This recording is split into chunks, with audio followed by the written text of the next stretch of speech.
मित्रों, एक समय की बात है। गांव से कुछ दूर एक जंगल में एक साधु का आश्रम था। वो साधु बहुत ज्ञानी थे।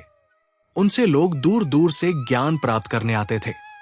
एक दिन वो साधु उपदेश दे रहे थे। तभी उनके एक शिष्य ने पूछा, गुरुदेव, मैं ये जानना चाहता हूं कि क्या मनुष्यों को पूर्व जन्म का कर्ज भी चुकाना पड़ता है, और मृत्यु के बाद मनुष्य की आत्मा अपने साथ वो कौन कौन सी चीजें जो साथ लेकर जाती है, तथा उन सभी का प्रभाव मनुष्य की मृत्यु के बाद किस तरह से रहता है। तब साधु ने कहा, पुत्र, आज आपने जो प्रश्न किया है वो समस्त मानव जाति के कल्याण हेतु अत्यंत महत्वपूर्ण है। ये सत्य है कि मनुष्य को अपने पूर्व जन्म का कर्ज अवश्य ही चुकाना पड़ता है, और मृत्यु के बाद भी कुछ ऐसी चीजें हैं जो आत्मा के साथ में ही रहती, और उनका प्रभाव मनुष्य के दूसरे जन्म पर भी पड़ता है। तब शिष्य ने पूछा, गुरुदेव, वो कौन सा कर्ज होता है जो अगले जन्म में भी चुकाना पड़ता है, और वो कौन सी चीजें हैं जो अगले जन्म में भी प्रभाव डालती है। फिर साधु ने कहा, आज मैं आपको इसी विषय में एक कहानी सुनाता हूं। आप इस कहानी को ध्यान लगाकर पूरा सुनोगे तो आपको आपके सभी प्रश्नों के उत्तर अवश्य मिल जाएंगे। आगे साधु कहते हैं, एक समय की बात है। एक गांव में भोलू नाम का एक आदमी रहता था, और उसकी पत्नी का नाम रचना था। वो अत्यंत गरीब घर में जन्मा था, लेकिन वो अत्यंत बुद्धिमान और मेहनती था। जब वो निर्धन था तब उसे धन की अधिक लालसा नहीं थी, लेकिन अपनी मेहनत के जोर पर जैसे जैसे उसके पास धन का संग्रह होने लगा, तब वो दिन रात उस धन को बढ़ाने की में डूबा रहता था। उसकी पत्नी रचना भी धन की अत्यधिक लालची स्त्री थी। आप तो जानते ही है कि धन की लालसा ऐसी होती है जो बढ़ते धन के साथ साथ बढ़ती ही जाती है। भोलू अब ऐसा सोचता था कि काश उसे कोई ऐसी युक्ति मिल जाए जिससे कुछ ही दिनों में धन में हजारों गुना बढ़ोतरी हो जाए। पहले वो धन को चंचल और हाथ का मैल समझता था और कहता था, धन का क्या है, वो तो हमेशा आता जाता रहता है। लेकिन तब वो मूर्ख था। अब उसकी आंखें खुल गई थी और वो धन का अत्यधिक संग्रह करने लगा। उस धन से दान धर्म आदि करने लगा, तथा वो साधु और महंतों की सेवा में लगाता था।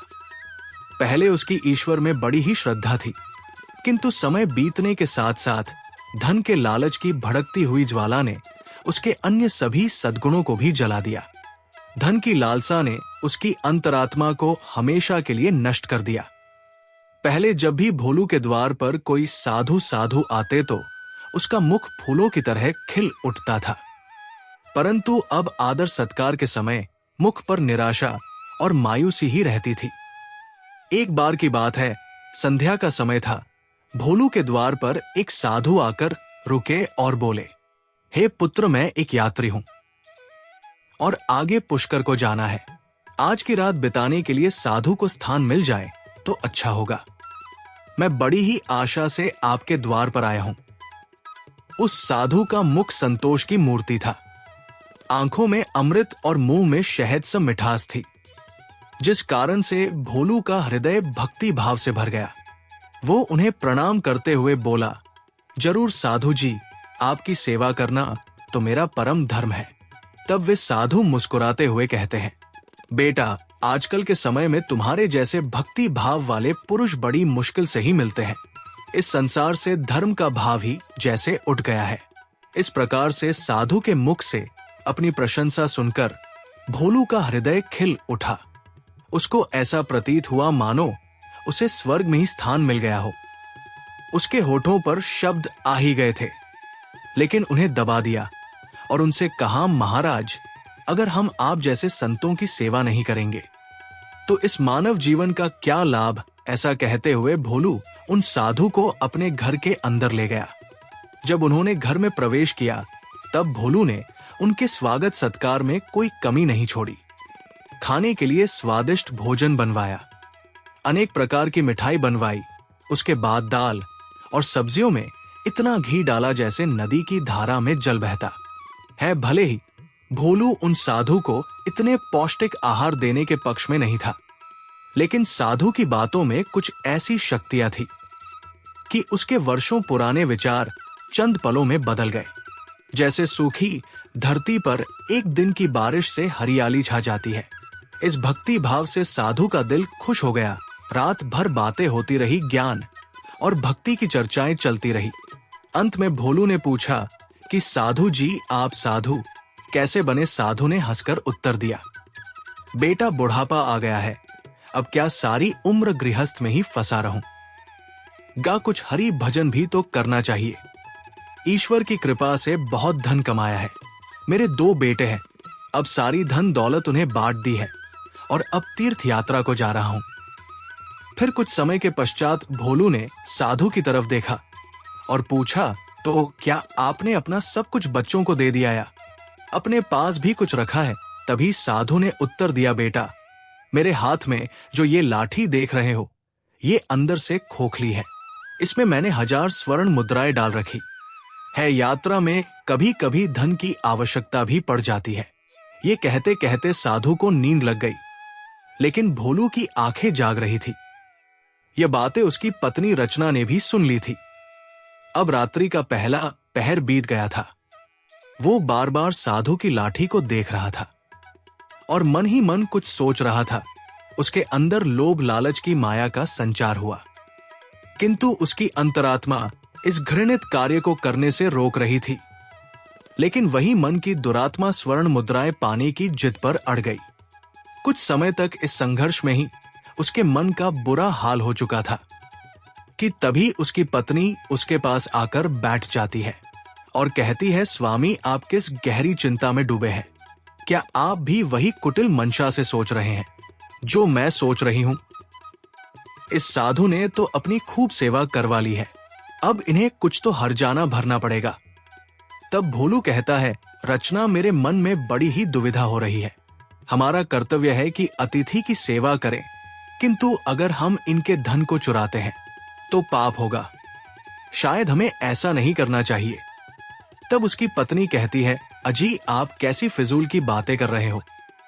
इस साधु की उम्र ढल चुकी है और क्या पता कब ये लुढ़क जाए। वैसे भी अब ये अनाथ है और अपना अंतिम समय बिताने के लिए पुष्कर जा रहे हैं। आप अपने मन को मत रोको और इन स्वर्ण मुद्राओं को ले लो। मुझे लगता है ईश्वर भी यही चाहते हैं, इसी कारण से ये साधु यहाँ पधारे हैं और जो बात सबसे गुप्त रखनी चाहिए उसे ही आपको बता दी है। तब भोलू कहता है, ठीक है। अंत लोभ ने धर्म को हरा दिया। भोलू ने लाठी उठाई पर उसके हाथ पैर कांप रहे थे। उसकी अंतरात्मा ने एक बार फिर से बड़बड़ाना शुरू किया, लेकिन लोभ के दृढ़ हाथों ने उसे दबा दिया। तभी भोलू और उसकी पत्नी रचना ने लाठी खोली और उसमें से स्वर्ण मोहरों को निकाल लिया और उनकी जगह सामान्य सिक्के भर दिए। अगले दिन सुबह साधु भोलू और उसकी पत्नी की विनम्रता पूर्वक आज्ञा लेकर स्नान आदि करके अपनी अगली यात्रा के लिए तैयार हो गए। किंतु अभी भी भोलू का दिल धड़क रहा था। उसे डर लग रहा था कि कहीं साधु को शक ना हो जाए। इस ख्याल से उसका चेहरा पीला पड़ता जा रहा था। लेकिन साधु को इस बात की कोई खबर ही नहीं थी। वो तो हंसते हुए बातें कर रहे थे और रात की मेहमान नवाजी के लिए बार बार धन्यवाद दे रहे थे। अपितु जाते समय भोलू ने कहा, साधु जी मेरे यहाँ संतान नहीं है, कृपया भगवान से प्रार्थना करें कि उनके जैसी ही हमारे यहाँ संतान हो जाए। वैसे तो हम पापी हैं, हमारी प्रार्थनाओं का कोई असर नहीं हो सकता, किंतु आप तो साधु हैं, भगवान आपकी बात जरूर सुनेंगे।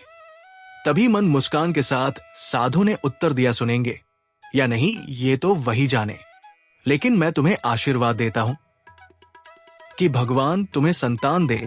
इतना कहकर वे साधु वहां से चले गए। अब जैसे भोलू के सिर से एक बड़ा बोझ हट गया था। उसे ऐसा लगा जैसे साधु के जाने के साथ ही उसके दिल से एक पत्थर हट गया हो। किंतु वे दोनों पति पत्नी चोरी के फल से नहीं बच सकते थे। ये बात भोलू का मन और मस्तिष्क भी अनुभव कर रहा था, परंतु वो इस चोरी के प्रकट होने से बहुत डरता था। चोरी का प्रकट होना प्रत्यक्ष था, किंतु उसका फल भविष्य के किसी पर्दे में चुपचाप छिपकर सही अवसर की प्रतीक्षा में था। मनुष्य वर्तमान समय के सामने भविष्य की परवाह नहीं करता है। वहीं दूसरी ओर जब वो साधु पुष्कर पहुंचे तो उनका हृदय अत्यंत प्रसन्न हो गया। यहाँ साधु संतों को देखकर ऐसी प्रसन्नता हुई मानो उन्हें सभी देवताओं के साक्षात दर्शन हो गए हो। उनका मन ईश्वर भक्ति में लीन हो गया। फिर रात को साधु वही संतों के साथ आश्रम में सो गए। फिर अगले दिन स्नान करके उन्होंने उस मंदिर के मुख्य रसोइये को बुलाकर कहा, मैं यहाँ श्रद्धा हेतु आने वाले सभी यात्रियों के लिए अन्न दान करना चाहता हूं। यही एक इच्छा मेरी बाकी है। कृपया आप हमें बताएं कि सभी लोगों के भोजन, निवास और वस्त्र दान के लिए कितना खर्च हो सकता है। तभी उस व्यक्ति ने कुछ हिसाब करते हुए बताया कि महाराज, अन्नदान, निवास और वस्त्र दान और अन्य सभी प्रकार के कार्यों के लिए कुल 900 स्वर्ण मुद्राएं लग सकती है। क्या आपके पास इतना ज्यादा और पर्याप्त धन है? साधु ने कहा, ठीक है, मैं इसका प्रबंध करता हूं। साधु ने कहा, आप बस कल के सभी कार्यक्रमों का आयोजन करो। इतना कहकर वे स्नान के लिए चले गए। फिर अगले दिन उनके कहे अनुसार उस रसोइये ने पूरा आयोजन किया। पुष्कर के परिसर में बड़ी ही धूमधाम और खुशी के साथ अन्नदान, वस्त्रदान, भजन कीर्तन आदि कार्यों को संपन्न किया। वहां मौजूद सभी लोग देखकर खुशी से कहने लगे, साधु स्वयं गरीब होकर कितने उदार हैं, और जिनके पास धन की कोई कमी नहीं होती वे व्यर्थ के दिखावे में लुटा देते हैं, परंतु धर्म की राह पर एक कौड़ी भी खर्च नहीं करते। ये एक नेक दिल मनुष्य है जिसने अपना धर्म समझा और धर्म के सामने धन का मोह नहीं देखा। अपनी प्रशंसा सुनकर साधु की खुशी का कोई ठिकाना ना रहा। उनका हृदय आनंद से प्रसन्न हो रहा था, किंतु दूसरी ओर उसका भाग्य रो रहा था। जब हुई साधु ने अपने कमरे का दरवाजा बंद किया और लाठी को खोलकर देखा तो लाठी के अंदर तांबे के सिक्कों को देखकर उसका हृदय कांप गया। उसे ऐसा प्रतीत हुआ मानो वो कोई भयानक स्वप्न देख रहे हो। उसे अपनी आंखों पर यकीन नहीं हो रहा था। वो चाहते थे कि ये स्वप्न जल्द से जल्द टूट जाए, पर यह कोई ऐसा स्वप्न नहीं था जिससे नींद खुल जाए। उसने बार बार अपनी आंख मलमल कर देखा, पर सिक्के वही थे। तांबे के अब उस साधु को थोड़ी ही देर में रसोइये को हिसाब करके उनका धन लौटाना था। उसने सोचा, अब क्या होगा। अपमान की छवि उसकी आंखों के सामने खींच गई। वो कहने लगा, हे प्रभु, आप मुझे क्षमा करें। साधु कांपते हुए खड़े हो गए। उन्हें अपमान का ख्याल अपमान से भी ज्यादा डरावना लग रहा था। अब उनमें इसे सहन करने की शक्ति नहीं थी। वे कुछ देर तक सोते रहे और उन्होंने अचानक से दरवाजा बंद कर लिया और साथ ही उम्मीदों के द्वार भी बंद हो गए। साधु ने चारपाई की रस्सियों को निकाला और उन्हें छत से लटका दिया। अब मौत दरवाजे पर खड़ी थी कि तभी साधु की अंतरात्मा ने उपदेश दिया। दिमाग ने भी सलाह दी कि ये तुम क्या कर रहे हो। आत्महत्या सबसे बड़ा निंदनीय कर्म है। ऐसा मत करो, पर निराशा ने हर तरफ से हरा कर रख दिया। साधु का चेहरा मृत व्यक्ति की तरह सफेद पड़ गया था। तब उसने चारपाई पर खड़े होकर अपनी गर्दन में फंदा डाला और कांपते हुए पैरों से चारपाई को ठोकर मार दी। वो साधु फांसी पर झूल गए और उसकी मौत हो गई। जहां सुबह बहुत सुखपूर्वक और शांत थी, लेकिन किसे पता था कि शाम इतनी दुखद होगी। कुछ ही समय बाद ये घटना चारों ओर फैल गई। ये सब देखकर उस रसोइये ने ही साधु का अंतिम संस्कार किया और फिर से भगवान का नाम लेकर अपने काम में लग गया। वो साधु तो मर गए, लेकिन उनका आशीर्वाद अभी भी जीवित था। 1 साल के भीतर ही वो चोर आदमी भोलू के घर में एक बेटे का जन्म हुआ। इस अवसर पर भोलू ऐसे प्रसन्न था मानो सारे संसार का धन उसे मिल गया हो। अब तो अंधेरे घर में प्रकाश छा गया था। उसके पैर धरती पर ना पड़ते थे। उसने बच्चे का नामकरण संस्कार बड़ी ही धूमधाम से किया। इस उत्सव के अवसर पर एक नगर भोज दिया गया। उस दिन भोलू ने अपनी सारी जिंदगी की कंजूसी निकाल दी और धन को पानी की तरह बहाया और बच्चे का नाम दानवीर रखा गया। दानवीर बहुत ही सुशील और भगवान का उपासक बालक था। उसकी तीक्ष्ण बुद्धि देखकर आश्चर्य होता था।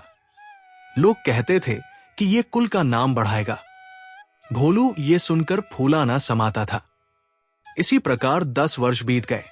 दानवीर शिक्षा ग्रहण करने हेतु आश्रम में गया। वहां भी उसके गुणों का विकास होने लगा। वो हमेशा अपनी कक्षा में प्रथम आया करता था। भोलू ये देखकर ईश्वर को धन्यवाद करता था। लेकिन कभी कभी जब उसे उस साधु के साथ अपने दुर्व्यवहार की याद आती तो उसके दिल में चुभन होती और उसकी आत्मा पर एक अनजाना सा डर छा जाता था। उसे बार बार अपने ऊपर गुस्सा आता था। वो अक्सर मन ही मन दुखी होते रहता और मन ही मन कहता कि मेरी बुद्धि कैसी खोटी थी, मैंने ऐसी मूर्खता क्यों की। लेकिन बीता हुआ समय उसके हाथ में नहीं आ सकता था। उसने स्वर्ण की 1000 मोहरों को एक लाल वस्त्र में बांधकर संदूक में रख दिया और यह निश्चय किया कि वो उस साधु को वापस दे देगा। फिर उसने साधु की खोज शुरू कर दी। कई लोगों को भेजा, लेकिन वो उस साधु तक नहीं पहुंच सका। इतना समय बीत गया कि अब भोलू उस घटना को भूल गया, परंतु स्वर्ण मुद्राएं अभी भी एक लाल वस्त्र में लिपटी हुई उसी संदूक में पड़ी थी। समय गुजरता गया और दानवीर अब 30 वर्ष का हो गया था। साथ ही उसे एक बीमारी कैंसर ने जकड़ लिया था और दानवीर के इलाज में काफी धन का खर्च हो रहा था। फिर एक दिन अचानक भोलू अपनी पत्नी रचना और बेटे दानवीर के साथ पुष्कर के लिए निकल पड़ा। वहां पहुंचकर वे एक आश्रम में ठहरे। वहां भोलू को पता चला कि उनके बेटे दानवीर का व्यवहार साधुओं जैसा हो रहा है। उसके अंदर वैराग्य आ रहा है। वो दिन रात साधुओं के डेरे में समय बिताता और जब भी किसी दीन दुखी या गरीब को देखता तो उसकी मदद करता था। इसे देखकर भोलू बहुत परेशान होता था, पर वो कुछ कर नहीं पाता था। दानवीर उसकी इकलौती संतान थी। उसका मुख देखकर भोलू का क्रोध शांत हो जाता था। वो बहुत सोचता था, परंतु दानवीर के इस स्वभाव का कारण उसे समझ में नहीं आता था। फिर दूसरे दिन संध्या के समय दानवीर भोजन कर अपने आश्रम की तरफ लौट रहा था कि रास्ते में एक बूढ़ा आदमी उसे रोता हुआ मिला। तब दानवीर ने आश्चर्य से पूछा, महाराज रोते क्यों हो? तब वो बूढ़ा आदमी कहने लगा, बेटा क्या कहूं कहते हुए लज्जा आती है। अगर तुम जानना ही चाहते हो तो सुनो। मैं पुष्कर में डूबकर अपना जीवन समाप्त करने जा रहा हूं, क्योंकि मुझे व्यापार में घाटा हुआ है और मेरे सिर पर बहुत सारा कर्ज है। दानवीर कहता है, पर यह तो छोटी सी बात है। उस बूढ़े व्यक्ति ने अजीबो गरीब नजरों से दानवीर की ओर देखते हुए कहा, मुझे अपना कर्ज चुकाना है, नहीं तो मेरे पास आत्महत्या करने के अलावा कोई विकल्प ही नहीं है। तब दानवीर कुछ देर तक चुप रहा। ये मौन उस दुर्भाग्यशाली बूढ़े व्यक्ति के लिए एक उम्मीद बन रहा था। उसके आंसू थम गए और फिर दानवीर ने पूछा कि महाराज आपको कितने धन की आवश्यकता है? कृपया आप हमें बताएं। दोस्तों, जब इंसान निराश हताश होता है तब उसे हर कदम पर उम्मीद नजर आती है। उस बूढ़े व्यक्ति ने हिसाब लगाकर जवाब दिया और कहा कि मेरे सिर पर लगभग 1000 स्वर्ण मुद्राओं का कर्ज है। दानवीर फिर से कुछ देर के लिए चुप रहा। फिर उसने कहा, महाराज आप चिंता मत करो, आप बस इसी पुष्कर के तट पर मेरी प्रतीक्षा करो। मैं बस अभी वापस आता हूं। आपके लिए मैं कहीं से धन का संग्रह करके लाता हूं। तब बूढ़े आदमी ने कहा, बेटा यही पास में ही मेरी एक धर्मशाला है, तुम वही आ जाओ। उसी समय दानवीर भागते हुए वापस आश्रम में आ पहुंचा। उस समय उसके हृदय में हलचल सी मची हुई थी। उसका चित्त व्याकुल था। वो चाहता था कि जितनी जल्दी हो सके बूढ़े बाबा का संकट दूर कर दे। उसे दिव्य शक्ति ने विश्वास दिला दिया था कि इस बूढ़े बाबा की सहायता करना मेरा धर्म है। वो एक विशेष भावुकता के साथ अपने आश्रम पर पहुंचा। तब उसके माता पिता कहीं बाहर गए हुए थे। अब दानवीर का रास्ता साफ हो गया था। उसने संदूक पर जो ताला लगा हुआ था उसे एक पत्थर से तोड़ दिया। फिर संदूक को खंगालना शुरू कर दिया। निराशा ने अपनी जगह बना ली थी, लेकिन आशा ने बंधन बांध दिए थे। तभी अचानक आशा की एक किरण नजर आई दानवीर के हाथ में। वो लाल वस्त्र आ गया। उसने उसे कांपते हाथों से खोला और उसका दिल कमल की तरह खिल उठा। उस रुमाल में पूरी 1000 स्वर्ण मुद्राएं थी। ये वही सोने की मुद्राएं थी जिन्हें भोलू ने कभी एक साधु से चुराया था। जब मुद्राओं की गिनती की तो वे पूरी 1000 ही निकली। दानवीर का दिल प्रसन्नता से भर गया। उसने वो मुद्राएं अपनी जेब में डाली और वस्त्र को वापस संदूक में रख दिया और अति उत्साह के साथ उसी बूढ़े बाबा के पास जा पहुंचा और उन्हें वो मुद्राएं दे दी। दोस्तों, हर व्यक्ति को पूर्व जन्म का कर्ज चुकाना ही पड़ता है। ये बूढ़े बाबा वही रसोइये हैं जिन्होंने उस साधु का अन्नदान और भंडारे का आयोजन किया था, किंतु उनके आत्महत्या करने के कारण इनके ही धन की हानि हुई थी। और दानवीर वही साधु है जो भोलू के घर में जम लेकर अपना कर्ज चुका कर मुक्त हुआ है। दोस्तों, अब आगे सुनो होने को कुछ और ही मंजूर था। जब दानवीर वापस लौटा तो उसके मन में एक अनोखी शांति थी, मानो कि उसका जन्म इसी कार्य को पूर्ण करने हेतु हुआ था। अब उसकी बीमारी ने उसके ही प्राणों की आहुति ली। वही जब दूसरे दिन सुबह ये बात भोलू और रचना को पता चला कि उनका पुत्र मृत्यु को प्राप्त हो चुका है, तो इस दुख के कारण उनका हृदय अत्यंत पीड़ा से भर गया और निराशा के साथ उन्होंने भी अपने प्राणों को त्याग दिया। जब उन तीनों की मृत्यु हुई तो उसी रसोइये ने उनका अंतिम संस्कार किया। जब उन तीनों की आत्माओं को यमराज के दरबार में लाया गया, तब यमराज ने दानवीर को स्वर्ग में भेज दिया। वही दूसरी ओर भोलू और उसकी पत्नी रचना को घोर नरक में डाल दिया। तत्पश्चात उन दोनों को ही पागल बनाकर धरती लोक पर कुत्ते के रूप में जन्म देकर वापस भेज दिया। दोस्तों, जो भी मनुष्य अपने जीवन में कर्ज नहीं चुकाते हैं, उन्हें जन्म जन्मांतर तक कष्ट भोगने पड़ते हैं। इसीलिए मनुष्य को किसी भी प्रकार के एहसान और कर्ज को चुकता करना चाहिए। मित्रों, उम्मीद है हमारा आज का वीडियो जरूर पसंद आया होगा। ऐसे ही वीडियो पाने के लिए हमारे चैनल को सब्सक्राइब करें और हमारे वीडियो को लाइक करें, ज्यादा से ज्यादा शेयर करें। कमेंट सेक्शन में जय श्री कृष्णा जरूर लिखिए। धन्यवाद मित्रों।